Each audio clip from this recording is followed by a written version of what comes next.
எல்லா தோல்விகளையும் தாண்டி போக திராணி இல்லை. நான் உங்களுக்கு சொல்றேங்க, கர்த்தர் உங்களுக்கு துணை நிற்பார் என்பதை மட்டுமே உங்க சிந்தனை யோசிக்கட்டும்.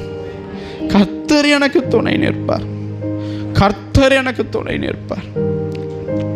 யார் என்னை கைவிடட்டும், யார் என்னை பற்றி தவறா பேசட்டும், யார் என் எல்லைக்குள்ள இருந்து எனக்கே குழி வைக்கட்டும், நான் சொல்றேன், எபினேசர் எனக்கு உதவி செய்வார். ஏன்னா என் வாழ்க்கையை நான் பார்க்கும்போது, உங்க வாழ்க்கையை நீங்க பார்க்கும்போது, உங்கள் வாழ்க்கையில் இருக்கிற தடை உங்களால் பார்க்க முடியுமா? உங்க வாழ்க்கையில எந்த மனுஷி தடையா இருக்கிறான்னு உங்களுக்கு தெரியுமா?